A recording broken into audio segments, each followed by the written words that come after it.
Assalamualaikum warahmatullahi wabarakatuh.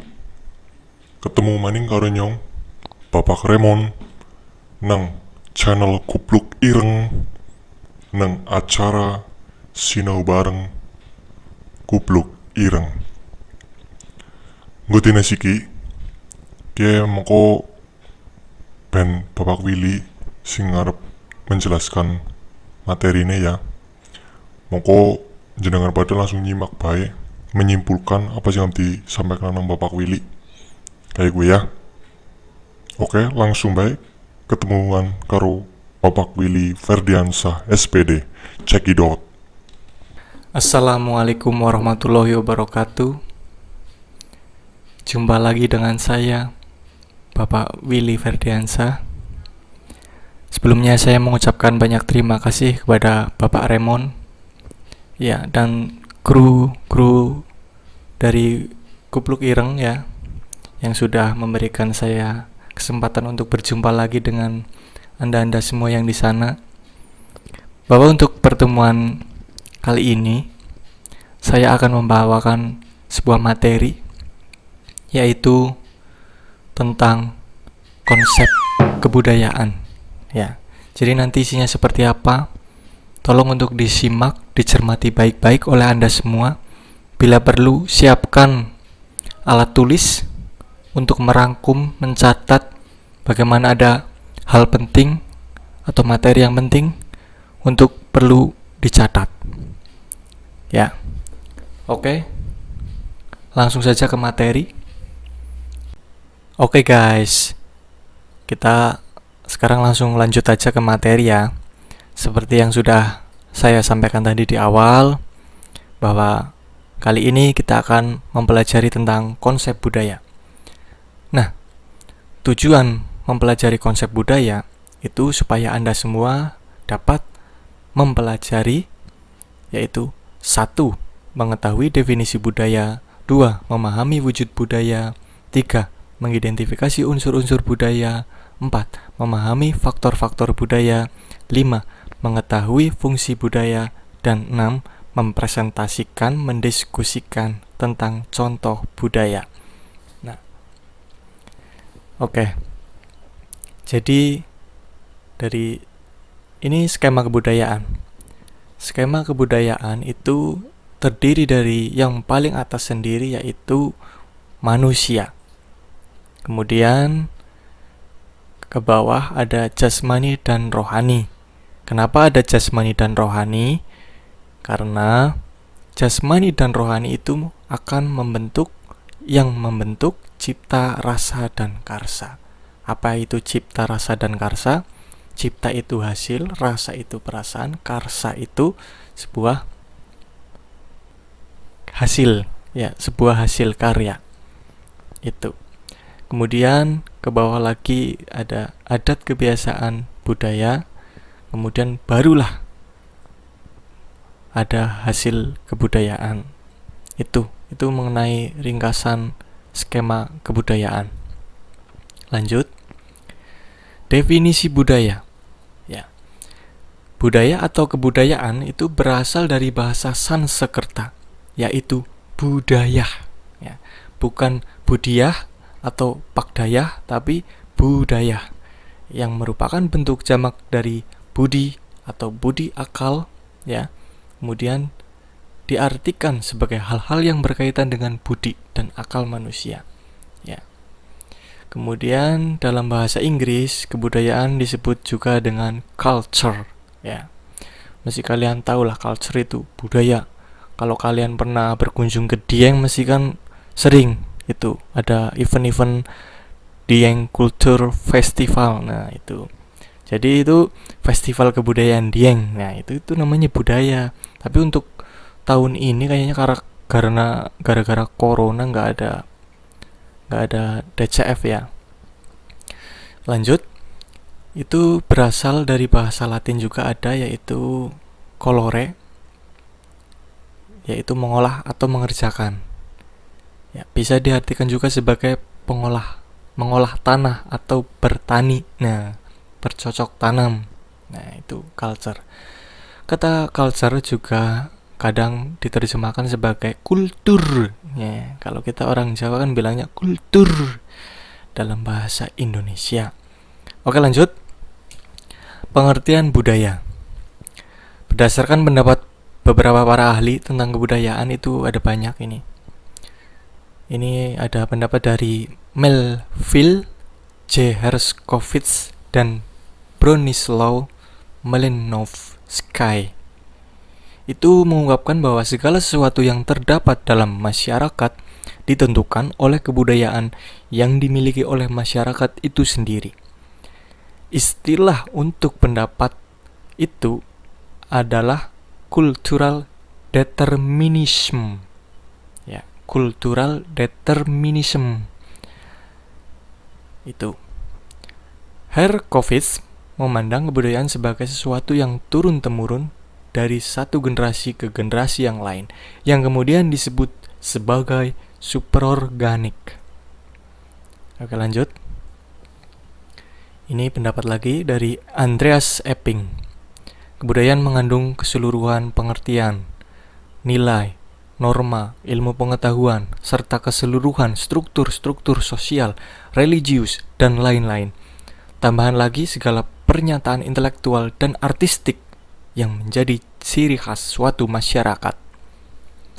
Kemudian dari Edward B. Tyler, kebudayaan merupakan keseluruhan yang kompleks, yang di dalamnya terkandung pengetahuan, kepercayaan, kesenian, moral, hukum, adat istiadat, dan kemampuan-kemampuan lain yang didapat seseorang sebagai anggota masyarakat. Lanjut.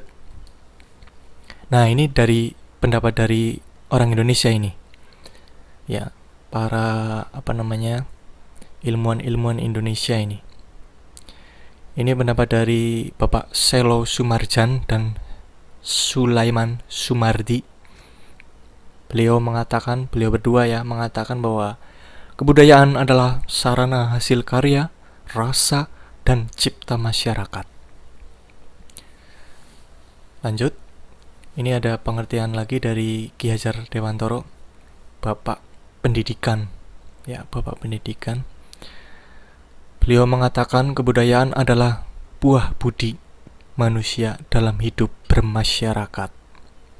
Keren ya? Iya, keren lah. Namanya juga Bapak Pendidikan kita. Lanjut. Pendapat dari Kuncoro Ningrat, guru besar antropologi di Universitas Indonesia. Kebudayaan adalah keseluruhan sistem, gagasan, tindakan, dan hasil karya manusia dalam rangkaian kehidupan masyarakat yang dijadikan milik diri manusia dengan cara belajar. Itu. Next. Ini kesimpulannya.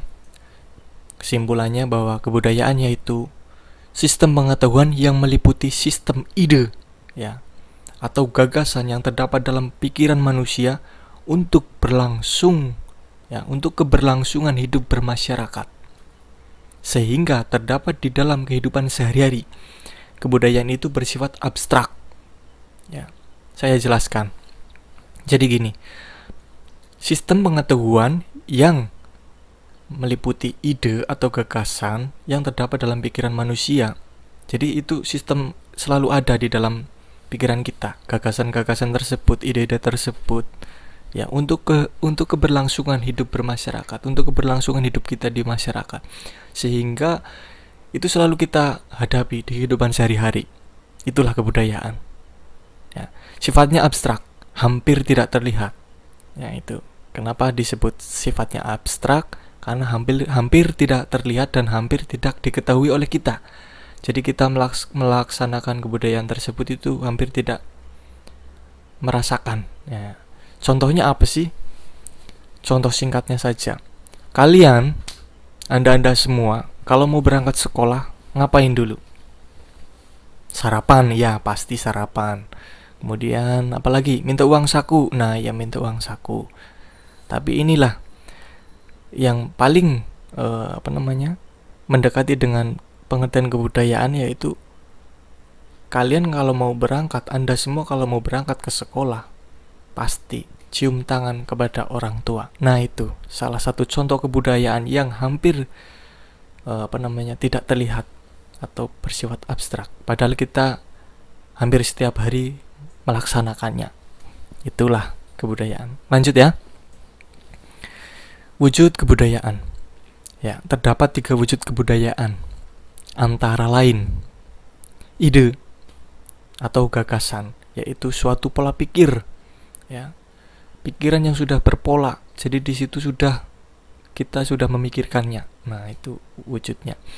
Yang kedua, aktivitas, yaitu kegiatan atau tindakan yang dilakukan masyarakat. Kemudian yang ketiga ada artefak, yaitu berupa suatu peninggalan atau hasil karya, benda fisik, ya. Itu 3 wujud kebudayaan. Lanjut, unsur-unsur kebudayaan. Menurut Kunchoroningrat, ada 7 unsur kebudayaan yang universal. Universal itu apa? Itu yang intinya mendunia, ya, yang berlaku di seluruh dunia, ya. Yaitu ada sistem religi. Nah, sistem religi ini meliputi sistem kepercayaan, sistem nilai dan pandangan hidup, komunikasi keagamaan, upacara keagamaan. Kemudian yang kedua yaitu sistem kemasyarakatan atau organisasi sosial yang meliputi kekerabatan, asosiasi dan perkumpulan, sistem kenegaraan, sistem kesatuan hidup, dan perkumpulan. Intinya organisasi lah ya. Pasti Anda semua tahu organisasi-organisasi yang ada di sekitar Anda, di sekitar lingkungan Anda. Nah, itu termasuk unsur-unsur kebudayaan. Lanjut, yang ketiga yaitu sistem pengetahuan, meliputi pengetahuan tentang flora dan fauna, waktu, ruang dan bilangan, tubuh manusia dan perilaku antar sesama manusia. Ini pengetahuan. Jadi sistem pengetahuan itu termasuk dalam unsur-unsur kebudayaan. Yang keempat, sistem bahasa. Ya, yaitu alat untuk berkomunikasi. Ya, bentuknya apa? Ada lisan dan tulisan. Nah, itu bentuknya hanya ada 2 untuk sistem bahasa, lisan dan tulisan. Kemudian yang kelima, ada sistem kesenian yang meliputi ada banyak. Kalau sistem kesenian itu ada banyak. Ini saya contohkan 4 saja. Seni patung atau pahat, seni lukis, kemudian musik, kemudian drama, kemudian ada banyak lagi. Bisa nanti ditambahkan tari. Nah, intinya itu hasil dari kesenian. Lanjut, yang keenam yaitu sistem mata pencaharian hidup atau sistem ekonomi yang meliputi berburu dan mengumpulkan makanan, bercocok tanam, peternakan, perikanan, dan perdagangan. Intinya yang setiap hari dilakukan oleh masyarakat yang ada di dunia. Ini sistem mata pencaharian hidup. Kemudian lanjut, yang ketujuh yaitu sistem peralatan hidup atau teknologi yang meliputi produksi, distribusi, transportasi, peralatan komunikasi, peralatan konsumsi dan dalam bentuk wadah, pakaian dan perhiasan, tempat berlindung dan perumahan, dan yang terakhir senjata. Ini contoh-contoh dari sistem peralatan hidup. Lanjut, konsep kebudayaan. Konsep kebudayaan itu intinya begini. Kebudayaan itu hanya dimiliki oleh masyarakat manusia. Ya, hanya dimiliki oleh masyarakat manusia. Jadi, kalau ada yang bertanya, "Pak, kalau kebudayaan itu milik hewan, Ada enggak? Ya enggak. Karena hewan kan tidak memiliki akal dan pikiran. Nah, itu. Yang memiliki akal dan pikiran kan hanya manusia. Iya kan? Jadi kebudayaan itu hanya dimiliki oleh manusia. Kemudian kebudayaan itu tidak diturunkan secara biologis, melainkan diperoleh melalui proses belajar.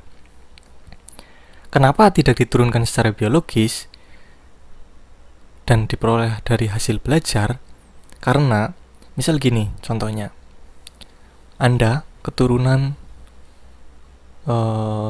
misalnya keturunan orang Belanda, orang tua Anda blasteran, satu ibu Indonesia, bapak Belanda. Kemudian Anda lahir di Belanda misalkan.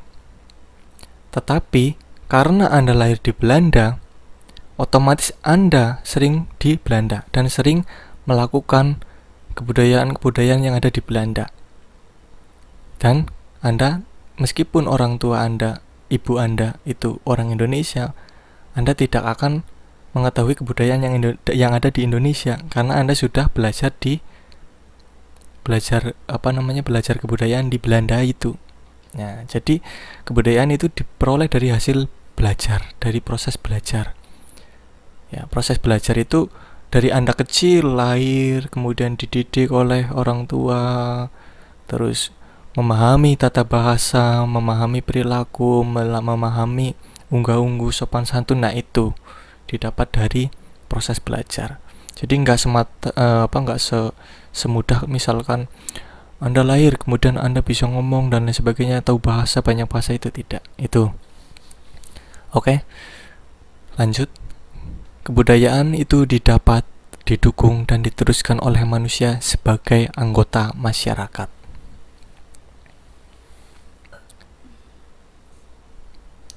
Lanjut ya. Ada faktor-faktor budaya. Faktor-faktor yang mempengaruhi kebudayaan. Proses terbentuknya suatu kebudayaan dipengaruhi oleh banyak faktor, baik itu faktor pendorong maupun faktor penghambat. Sesuai dengan pengertian budaya, berikut ini adalah beberapa faktor tersebut. Yang pertama, faktor pendorong. Terjadinya budaya itu ada niat masyarakat untuk melestarikan budaya. Adanya generasi penerus yang mau meneruskan suatu budaya. Adanya rasa cinta terhadap budaya di dalam diri manusia. Itu dari faktor pendorong. Kemudian ada faktor penghambat, yaitu terjadinya budaya atau masuknya budaya asing, ya, yang kemudian menggeser eksistensi budaya lokal. Masyarakat tidak memiliki keinginan untuk melestarikan suatu budaya. Itulah faktor penghambat. Silahkan Anda tentukan untuk jadi faktor pendorong atau faktor penghambat. Kalau menurut saya lebih baik Anda jadi faktor pendorong supaya budaya-budaya yang ada di Indonesia ini terus berkembang. Ya. Lanjut. Fungsi budaya. Yang pertama ada batas budaya. Ya, kemudian identitas, kemudian komitmen, kemudian stabilitas. Yang kelima, bentuk sifat dan perilaku. Oke, itu tadi. Ya. Jangan sepaneng. Anda jangan sepaneng. Oke, saya membuka pertanyaan dulu. Sesi tanya jawab sebelum lanjut ke materi berikutnya. Ya, bila perlu ada yang mau bertanya. Oke, silakan. Ada yang bertanya ini dari salah satu penonton. Ya, bagaimana Mbak? Halo, Assalamualaikum warahmatullahi wabarakatuh. Oke. Waalaikumsalam warahmatullahi wabarakatuh. Izin bertanya boleh nggak Pak? Ya, soalnya saya agak-agak belum paham ini. Gini Pak, untuk contoh kebudayaan ya. Ini kan saya kayaknya hampir setiap hari melakukan kebudayaan, salah satu kebudayaan. Saya itu Pak, setiap hari cium tangan pacar saya. Itu contoh kebudayaan bukan, Pak? Aduh. Jadi begini, Mbak. Yang dimaksud kebiasaan itu kebiasaan yang positif yang sudah dilakukan turun-temurun oleh nenek moyang kita.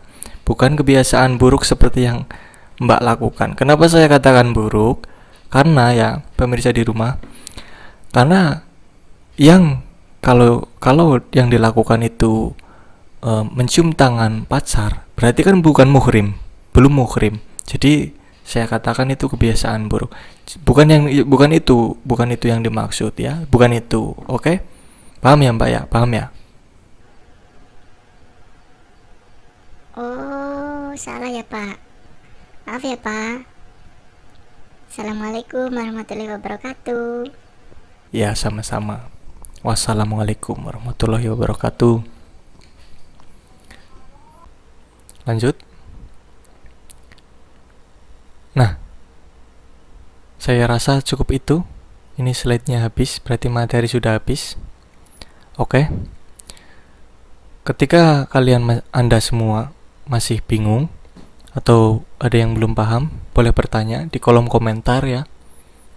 Boleh bertanya, tapi jangan lupa disertakan nama, nomor absen, dan kelas ya, supaya saya mengetahui siapa yang bertanya. Ya, kalau belum paham nanti bisa ditanyakan di kolom komentar. Jangan lupa klik tombol like ya. Kemudian selanjutnya ada tugas. Tugasnya yaitu buatlah video presentasi ya dengan cara kalian selfie. Kemudian carilah materi contoh dari wujud kebudayaan 3, minimal 3 itu, dan unsur-unsur budaya Indonesia minimal 7 ya. Berilah identitas video secara lengkap, kemudian kirimkan video di akun Google Classroom Anda. Oke, itu tadi sebuah materi yang saya sampaikan untuk pertemuan kali ini. Apabila Anda kurang begitu memahami atau belum memahami, boleh ditanyakan di kolom komentar ya. Nanti akan saya jawab. Kurang lebihnya mohon maaf ya. Oh ya, jangan lupa tetap semangat meskipun COVID ini belum usai.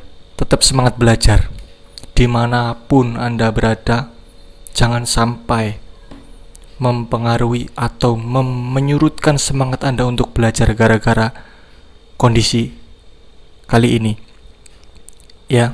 Tetap semangat. Kurang lebihnya saya mohon maaf. Wabillahi taufik wal hidayah. Wassalamualaikum warahmatullahi wabarakatuh. Nah, intinya kayak gue mikir ya. Jadi sing dijelaskan nang Bapak Willy Ferdiansyah SPD kayak mikir mengenai konsep kebudayaan gue jere. Ya intinya aja pada menyalahgunakan arti ya gue ya. Zaman siki aja salah arti. Sing dimaksud kebiasaan gue kebiasaan sing turun-temurun sekarang nenek moyang, sing apik-apik udah sing ala-ala. Jadi kayak gue, oke? Ya wis ya. Jadi untuk dinasiki sinau bareng kupluk ireng cukup semene bae. Iki cukup panjang lebar dan sangat-sangat mengasihkan sekali ya. Ya wis, ketemu maning di season-season berikutnya. Sampai jumpa ya. Wassalamualaikum warahmatullahi wabarakatuh.